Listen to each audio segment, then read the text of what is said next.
احنا ممنوعين من الكلام، والبعض الاخر قال لك احنا ما بنتكلمش. يعني ما اعرفش حاجه في منتهى الغرابه للاسف الشديد. يعني انا كان مع طبعا النقطه اللي حضرتك بتتكلم فيها كابتن مجدي هوضحها لك بالتفصيل. اتفضل يا فندم. اسمح لي. انا بتضامن معاك في الجزء الاخير اللي انت قلته، وهديك موقف بسيط. انا كان معايا بالامس والده احد الشهداء، وهي مدام سماح امه الشهيد كريم احمد عبد الله. تمام. وقالت لي بالنص، بقول لها ايه المشاكل يا مدام سماح؟ قالت لي بالنص ان مقابله مدير النادي الاهلي يعني اصعب من مقابله رئيس الجمهوريه في الوقت اللي احنا موضوع في منتهى الغرابه يعني حاجه غريبه جدا. ولعل يمكن موقف الكابتن ابو تريكه النهارده ابلغ رد، يعني ده موقف لاعب. محمد، هل هناك تقصير فيها ولا لا، ولا هي ماشيه بالمعدل؟ عشان نقطه القصاص دي نقطه في منتهى الاهميه برضو. اتفضلي يا فندم. طلباتي زي بقيه طلبات اسر الشهداء كلها يا كابتن مجدي. الحاجه المعنويه اللي احنا طالبينها من النادي الاهلي، وهي مفيش اي حاجه بتتعمل. انا كنت موجوده يوم بيان نقابه الصحفيين، رحت اوصله هناك في قلب النادي الاهلي. عملت معامله وحشه قوي يا كابتن مجدي. انا بقول لهم انا جايه كاخت بعيد عن مين اللي عامل حضرتك وحش يا فندم؟ اولا الامن بيعامله بطريقه وحشه جدا. من بدايه من البوابه يعني.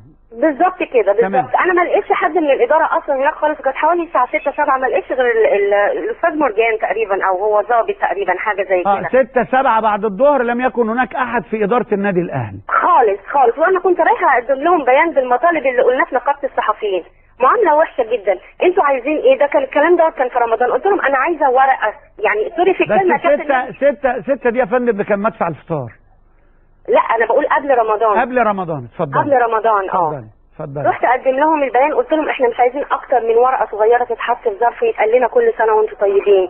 عايزه يتعمل حفل تقديم يا كابتن مجدي. بيعملوا حفله دلوقتي. كانت عمل حفل فطار يعني تقعدوا مع بعض. حفل فطار بيتعمل بعض الاوقات، يعني في افكار كتيره ممكن. يعني مثلا حفل تقديم. انتوا عايزين تحسوا بالتواصل مع اداره ناديكو. مش عايزين اكتر من كده. الحاجه المعنويه اللي احنا بنطلبها من النادي الاهلي ان هو يقف جنبنا، التعامل معانا بالحسنى. لما نروح نقابل حد، انا قلتها في قناه النادي الاهلي اول امبارح وعلى ايد الاستاذ محمد رشوان. انا لما بروح اقابل او اطلب اي حد من الموجودين هناك، استاذ محمود علام، كابتن محمود علام، انا ما بعرفش اقابله. ليه؟ انا هقابل رئيس الجمهوريه، وعشان الكلمه اللي انا قلتها دي ما رضيوش يطلعوني على القناه مباشر.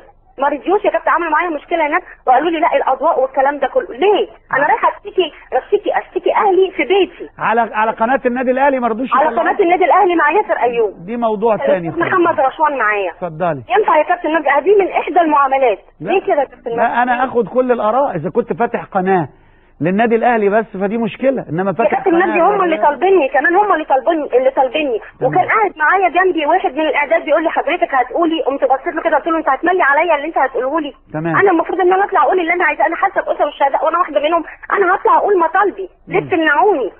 طيب طبعا مشيت، سبت القناه ومشيت.